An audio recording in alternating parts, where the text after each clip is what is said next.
le pitch. 6h15 sur BFM Business et sur RMC Découverte. Attention, la promesse est belle sur les arrêts de tétine ce matin. Je sais qu'il y a de gros enjeux. Arnaud Biessanek, bonjour. Vous êtes le créateur de la tétine Clip. 1 minute pour pitcher et après, on vous balance des tas de questions pour savoir. Parfait. C'est parti. Merci, bonjour. Alors pour bien comprendre le contexte, aujourd'hui, moi je suis professionnel en orthodontie depuis plus de 20 ans et je me suis aperçu que 9 appareils sur 10 qu'on fabriquait étaient liés à une succion tardive chez l'enfant. Et en parallèle, j'ai eu 2 enfants et j'ai introduit la tétine et je me suis rendu compte qu'il n'y avait rien pour l'arrêter de façon facile, bienveillante, efficace.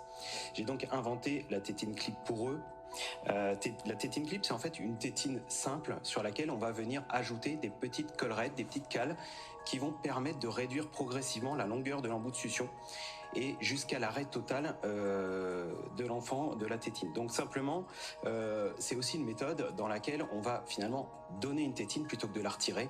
Et c'est aussi une méthode dans laquelle on va pouvoir laisser à l'enfant la tétine à la fin du sevrage.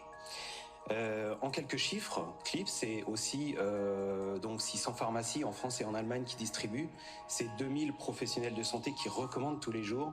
C'est 50 000 familles accompagnées avec succès. Et puis quelques récompenses, dont une médaille au concours Lépine. Bravo à vous. C'est une simplicité totale, c'est-à-dire qu'en gros, c'est de plus en plus pénible de sucer. Donc en fait, l'enfant, au bout d'un moment, dit même moi, ça me saoule, quoi. Donc je l'utilise plus. Il l'enlève de lui-même. Mais il est pas dupe, l'enfant. Il y a pas un mot, il dit ouais, non, mais on me la fait pas, quoi. C'est graduel. Ouais. C'est graduel. C'est ce qui est très facile. C'est-à-dire que c'est un peu comme des marches. C'est un peu comme si on voulait atteindre un étage sans escalier. Et là, finalement, c'est son escalier. Ça va lui permettre, à son rythme, avec l'accord des parents et de l'enfant, on va avancer sur une petite marche. Une fois qu'il est d'accord, on ajoute la collerette, c'est une toute petite marche, donc il a toujours sa tétine. Pour lui, c'est assez facile. Et puis, surtout, on va pas pouvoir revenir en arrière une fois que c'est ajouté. Voilà. Ah ouais. Donc même si on a envie, en fait, on peut pas. On dit ah bah non, je suis désolé, je peux pas. Non, c'est-à-dire c'est un accord qu'on prend en famille. On coche une case, on se dit ok, quand tu reviens de. Enfin à 2 ans, les accords en famille. Alors à 2 ans, ça commence. La négo. Alors faut savoir que l'arrêt de la tétine, on y pense vers 3 ans. C'est conseillé autour de 3 ans, d'après l'UFSBD et la plupart des pros de santé.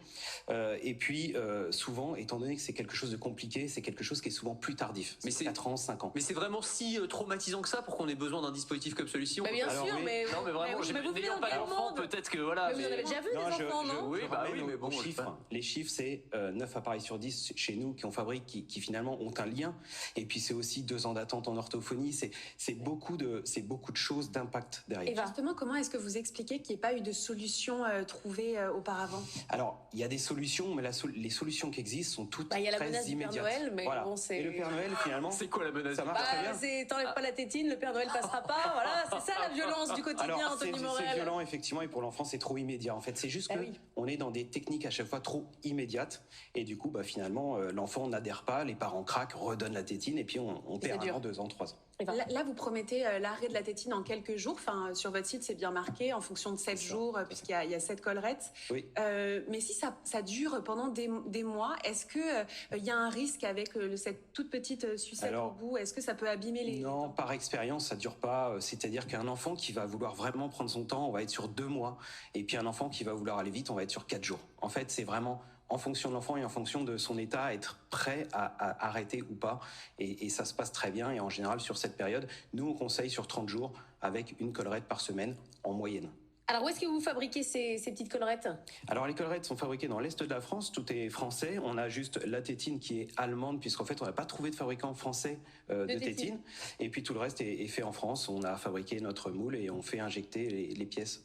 Et du coup, c'est distribué en pharmacie ou vous parliez des orthodontistes? Est-ce que ça pourrait être commercialisé directement par les professionnels de santé en disant ça pourrait.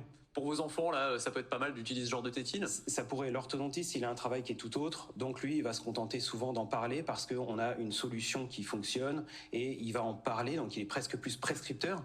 Et puis derrière, on a effectivement des pharmacies ou des magasins de la puriculture. Et vous cassez votre business si plus personne n'a besoin d'appareils dentaires. Mais vous n'avez rien compris, Arnaud? Non, on passe, on me le dit souvent, mais on passe quelque chose, on passe de quelque chose de correctif à préventif. Et moi, ça me plaît bien. Donc c'est quelque chose d'intéressant. Et là, vous êtes en pharmacie, en magasin spécialisé, mais est-ce que vous envisagez la grande distribution? Est-ce que d'un point de vue production, ça va pas, vous pourrez suivre éventuellement?